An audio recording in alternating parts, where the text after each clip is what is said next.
Clara Guémard et Gonzague de Blinière, bonjour et bienvenue aux grands témoins du Figaro. Bonjour. Vous êtes les cofondateurs de Raise, un véritable ovni dans le monde de l'accompagnement des entreprises. Raise, c'est en effet une société d'investissement financée finalement par les grandes réussites françaises qui a déjà investi dans 7 entreprises en 2 ans, mais c'est également une fondation très originale dont l'objectif est finalement d'aider au développement des jeunes entreprises pour les aider à devenir des plus grandes entreprises, des entreprises un peu performantes de croissance. Vous êtes donc au cœur des problématiques de développement des jeunes entreprises. Alors une première question finalement, quand on voit le paysage, il y a beaucoup en France de très jeunes entreprises, assez peu d'ETI, ces très grosses PME. Finalement, comment on explique cette différence ? Alors les ETI, pour qu'elles deviennent des ETI, il faut qu'elles aient des moyens financiers. Et je pense que c'est là où ça a pêché depuis 40 ans. Quand on compare avec l'Allemagne, puisque à chaque fois on compare avec l'Allemagne, ça devient fatigant d'ailleurs, finalement les ETI ont dit mais les patrons ne veulent pas ouvrir leur capital. C'est pas vrai.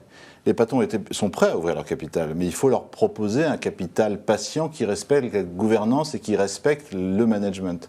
Or, en Allemagne, depuis très longtemps, les banques peuvent être actionnaires des entreprises et des ETI, donc elles ont plus de moyens. Si vous rajoutez à ça un petit problème de délai de paiement qui n'est pas le même, donc qui donne plus de souffle aux ETI en France, et bien là on a un problème crucial d'inégalité entre l'ETI française et l'ETI allemande. Est-ce qu'il n'y a pas aussi un problème de relation finalement entre la jeune entreprise et les plus grandes entreprises ? Alors on parle souvent de la relation conflictuelle entre les grands groupes et les jeunes entreprises. C'est vrai que c'est pas toujours facile, mais les choses sont en train de changer. D'abord parce que les grands groupes sont frappés comme tout le monde par la digitalisation, par la disruption qui vient les frapper de plein fouet. Et donc ils ont une vraie curiosité, appétit et peut-être un peu peur aussi ces jeunes pousses qui viennent les confronter à leur business model traditionnel. Et donc on sent qu'aujourd'hui tous les grands groupes ont des incubateurs, essayent d'avoir cette curiosité, cette vigilance et donc viennent nous voir chez Raise pour capter parmi le vivier des 1000 jeunes entreprises de croissance que nous pouvons avoir. En quelques mots, Raise, finalement, dans cette accélération des plus jeunes entreprises pour les aider à grandir, vous faites quoi au travers de ta fondation ? On a essayé de se focaliser sur... D'abord, on est la grande famille des entrepreneurs. Il n'y a pas de grands, petits, moyens. La grande famille des entrepreneurs, c'est les grandes entreprises qui investissent dans Raise. On investit dans des entreprises de taille moyenne.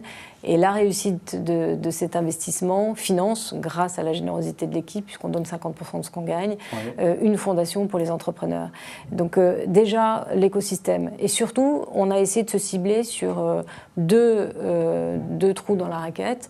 Le premier, comme vient de le dire Gonzague, les entreprises de taille moyenne manquent de financement. Donc on investit 10 à 40 millions d'euros auprès du dirigeant. Donc on lui fait confiance. Donc ça, c'est la société d'investissement. Ça, c'est la société d'investissement. Voilà. Et dans la partie fondation, on s'est focalisé sur ce qu'on appelle le fameux tunnel de la mort, c'est-à-dire les entreprises qui ont 2 à 5 ans.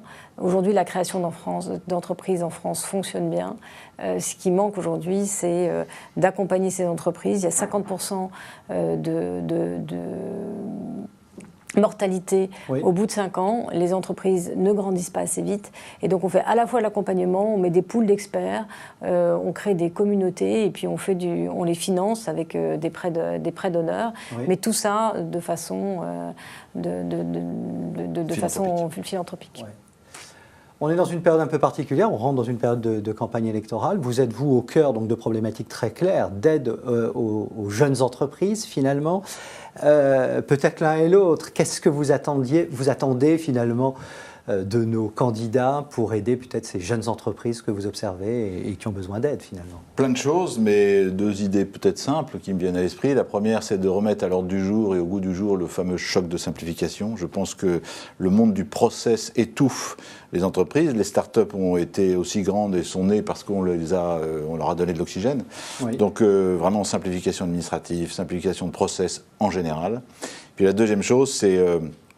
si on veut augmenter les fonds propres et drainer l'épargne, ce fameux épargne dont tout le monde parle, vers les entreprises, il faut le taxer différemment quand il est à risque.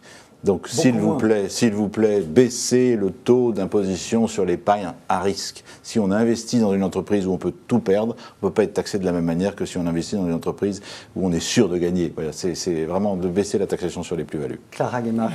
Alors, il y a évidemment plein de choses à faire, mais la première chose, c'est plutôt une attitude, c'est-à-dire, moi j'attends d'un candidat qu'il dise plutôt faites-moi confiance, plutôt que de dire faites-moi confiance, je vous fais confiance. Les entrepreneurs, ils ont besoin qu'on leur fasse confiance et qu'on les laisse faire et de pouvoir passer un pacte de confiance avec les fonctionnaires.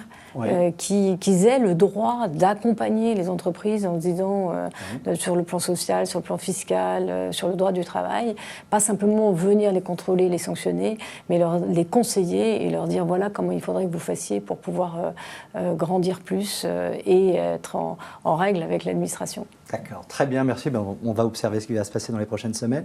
En tout cas, merci beaucoup Clara Guémard et Gonzague de Blinière. Merci. Et à très bientôt. À bientôt.